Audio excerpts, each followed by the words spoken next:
reporters.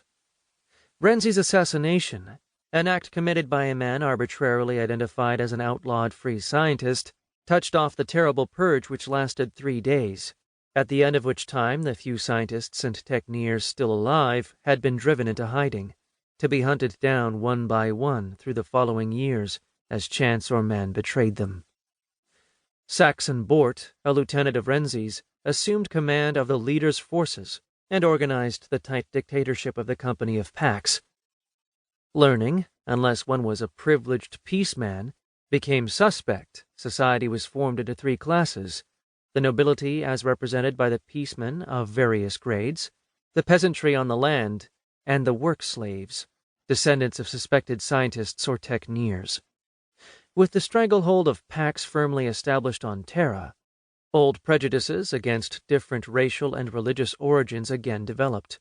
All research, invention, and study was proscribed, and the planet was fast slipping into an age of total darkness and retreat.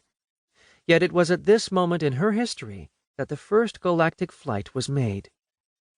See also Astra, First Colony, Free Scientists, Renzi Arturo, Terra Spaceflight. 1. The Roundup. Dark Nordis paused beneath the low-hanging branches of a pine, sheltered for the moment from the worst of the catting wind. The western sky was striped with color, dusky purple, gold, red, almost as sultry as if this were August instead of late November.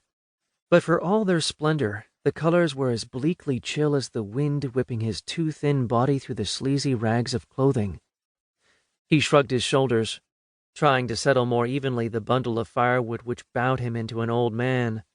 There came a tug at the hide thong serving him as a belt. "Dard, there's an animal watching. Over there." He stiffened. To Desi, with her odd kinship for all furred creatures, every animal was a friend. She might now be speaking of a squirrel or a wolf. He looked down to the smaller, ragged figure beside him and moistened suddenly dry lips. "Is it a big one?" he asked. Hands, which wrappings of sackcloth made into shapeless paws, projected to measure off slightly more than a foot of air. "So big. I think it's a fox. It must be cold. Could we take it home?" Those eyes, which seemed to fill about a quarter of the grimy little face turned up to his, were wistful as well as filled with a too old patience. He shook his head. "Foxes have thick fur skins. They're warmer than we are, honey. He probably has a home and is going there now. Think you can pull the wood all the way down to the path?" Her mouth twisted into an indignant pout. "Course. I'm not a baby anymore.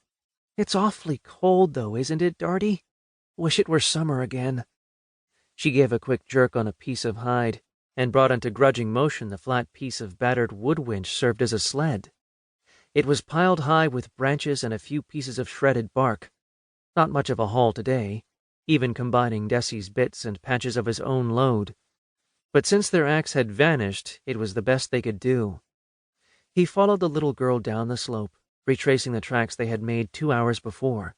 There was a frown drawing deep lines between his black brows. That axe, it hadn't just been mislaid, it had been stolen. By whom? By someone who just knew what its loss would mean, who wanted to cripple them. And that would be Hugh Folly. But Hugh had not been near the farm for weeks. Or had he, secretly? If he could only get Lars to see that Folly was a danger.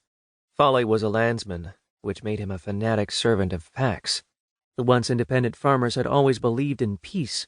True peace, not the iron stagnation imposed by Pax, and they had early been won over as firm followers of Renzi. When their sturdy independence had been entirely swallowed up by the strange controls of those who had assumed command after the death of the prophet, some had rebelled, too late. Landsmen were now as proud of their lack of education as they were retentive of the few favors allowed them. And it was from their ranks the hated peacemen were recruited. Folly was a fervid follower of Pax, and for a long time he had wanted to add the few poor Nordis acres to his own holding.